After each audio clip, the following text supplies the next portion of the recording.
So let's talk about how you can get better at PUBG on the Xbox One by playing the War mode and PTFO, playing the objective. So quite simply, the objective in War mode is for your squad to get more points than the other squads by killing enemies. But also remember that a part of that is not getting killed yourself, because if you kill someone but then someone else kills you straight away, then that doesn't help anybody apart from that third team. So think about things like trying to get 2 kills per life, or even 2 revives per life, because getting those revives and denying the enemy those kills is just as important. Remember as well, as part of that, think about downing enemies even if you didn't get the knock. Because I know in the main game sometimes people can be a little bit, oh well, you know, I didn't get the initial knock, what's the point in downing them, because they're going to die anyway. Well, they might get revived, so down them anyway. But anyway, let's break this down. Let's break these objectives down to think about War mode and how those objectives can make you better at the different aspects of PlayerUnknown's Battlegrounds. So start off with good communication. One of your objectives is to make sure your squad, your team, has got good communications, and what I'm including here are the randoms when you just spawn in with random players. So when you're in the lobby, say hi. When you're in the map screen, you know, ask people, where do you want to drop? Encourage other people to speak. And when you see people putting down the marker, you know, go to that marker. When you're playing, don't criticise other players. Even if someone's running away from you when you need to be revived, don't criticise them, but do thank them when they do revive you, and try to use people's names as well. Try and use bearings from yourself, but always remember that because your team, even if they appear to be fairly close together, bearings will mean very different things to them. Sometimes it's better to use landmarks when you're in War mode. You know, the large hangar over there, that someone's behind the microwave tower to the east, that sort of thing. Your next objective is, as a squad, to stick together. Squads that stick together win together. So make sure you do initially drop on that common marker and don't charge off. When you die and you spawn in again and you parachute down, drop where most of your squad mates are, because that will generally be a little safe buffer zone where you won't get killed straight away. Be very aware of what your squad mates are doing. Look around. Which direction are they looking in? Where are they firing? Do you have any exposed flanks, or are you exposed to the rear because nobody's looking that way? Don't expose yourself to easy enemy fire. So if your mates are firing in one direction, you know, don't kind of wander over to the edge and just look, oh, wonder what they're firing at. Keep moving around, because you've got no idea when a sniper might be beating in on you. If you need to push to a better position, or your teammates start to push to a better position, again, stick together, even if you don't think it's a good idea.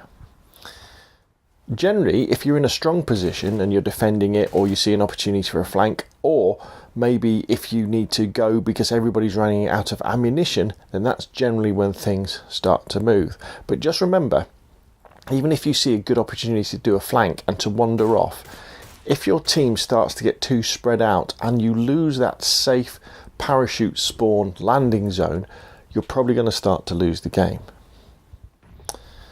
Now, the map tactics that you will use will depend on the event that's being run. Now, the gameplay you can see in the background of this video is the supply drop mode, where everybody spawns in level 3 gear and you get a random crate weapon.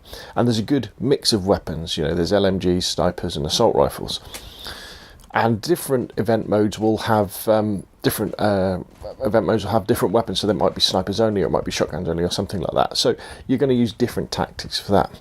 But generally, a good tactics to use is to capture and hold a good position, normally around the edge of the map. Again, this will allow your squad to kill players, particularly your snipers especially, safely without being killed themselves. And when squad mates are parachuting down, it'll give them a safe place to land. What you want to be doing in this sort of situation is you'll have your snipers and your players with your LMGs and the DMRs taking out enemies at medium to long range, and your guys with your assault rifles, with the ARs and the SMGs when we get them, seeing off any enemy pushes or any enemy attacks or flanks. Now you can't keep doing this for too long, because eventually you'll run out of ammo, and then your guys will start, and what will happen is you'll see teammates start to wander off looking for the people they've just killed. At that point, follow them along, and if you've got a sniper, bear in mind your job is to kind of stay back and snipe people from medium to long range. If you've got an AR though in this situation, your job is to protect those snipers and those people with LMGs from people running up and taking them out. Always bear in mind that winning war mode is about building up that kill gap between what the number of people you killed and the number of people the enemies have killed. Now, your next objective, there are various classes, if you like, in the war mode. So you've got like snipers, which are going to be working at mid to long range. You've got people with DMRs, you've got people with assault rifles, and then we'll have submachine guns and shotguns and things like that. And just bear in mind that if you're the sniper, your job is for that medium to long range kind of kills that you're going on. Your squad's on a hill or in a strong point, and you need to kind of hunker down a little bit and be looking around. Where are people landing? Where are other snipers taking on your team for? And your job, one of your jobs anyway, is to put the fear into the enemy when it comes to moving across the open ground and maybe approaching your position, because you can shoot them at range when they think they're safe. But always remember, you're probably going to have to pull out your pistol and your grenades when you do get pushed and maybe your assault rifle people can't see them off. Now, I see the support class as the people with the LMGs or the DMRs, because they're good at short to medium range, and they can do some long range work as well. You know, they can be using their LMGs to suppress people, and the guys with the DMRs can be knocking people down. What you should be doing if you're one of these guys, again, is defending the snipers, if you can, from being attacked, and also pushing with the assault players, because if you're chasing a score or you need to push forward, if you've got an LMG especially and there are people hiding behind rocks, you can keep peppering those rocks with fire for a long time, because you've got that big magazine to make the enemy keep their head down. That will give your assault players enough time to either flank round to get closer to then start using their grenades to flush the enemy out of those positions. If you've got a DMR, you've got the accuracy, so that when people pop up their heads, you can start firing at them again, peppering those rocks to make them keep their heads down so your assault rifle guys can get closer. If you are one of the kind of what I would call the assault class, so you're equipped with an assault rifle or an SMG, again, if you're in a nice safe position, your job is to defend those snipers, to see off enemy pushes. You want to be looking around all the time, looking for those enemy parachutes coming in so that you can take them on before they get themselves settled. Remember, if someone's got an automatic weapon, when they land on the ground, that weapon is set to single fire.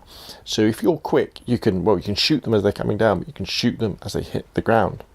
You should also be at the front of pushes to get better positions, or say near the end of the game when your team is behind and you need to chase the kill score.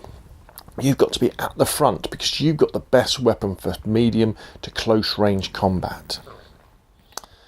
Now, your other objectives as you're playing is to stay alive, and part of that is looting carefully as well. So make sure, if you do decide to go for some loot, that things are safe and you're not just going to get shot. And the same goes for revives. If you see one of your teammates down, it's important to revive them, but there's no point going for a revive if you're going to turn into a kill, that can turn something that would have been one kill for the person who was already down to two, where that sniper gets both of you. So if it's not safe, don't go for the revive. Do keep an eye on that score bar to the right hand side. When you're at the team in the lead, it can be easy to get a bit complacent and not keep pushing, and that means the other team can catch you up as well. And try and keep with the tactics. Sometimes again, when you're in the lead, you think, all right, cool, I'll go off and do my own thing again. But trust me, if enough people start doing that in your squad gets too spread out, you'll die and you'll have no safe place to land. As I've said before, as you're playing, keep those comms going, and remember to congratulate people during the game on good plays, but also at the end. Even if you don't win a chicken dinner, even if you even if you come second, even if you come last, so good game. Yeah, undoubtedly people have tried their best, and it could be that another team would just they just happen to have better ground. So if you do these objectives, if you PTFO in war mode in PlayerUnknown's Battlegrounds, those skills that you are practicing very, very regularly will transfer to the main game. They will transfer to Battle Royale, and you will become better and you will win more chicken dinners. Anyway, that's enough from me. Put your questions and comments down below. If you like the video, hit like. If you want to see more of the same, press subscribe. Thank you very much, and I will see you again soon.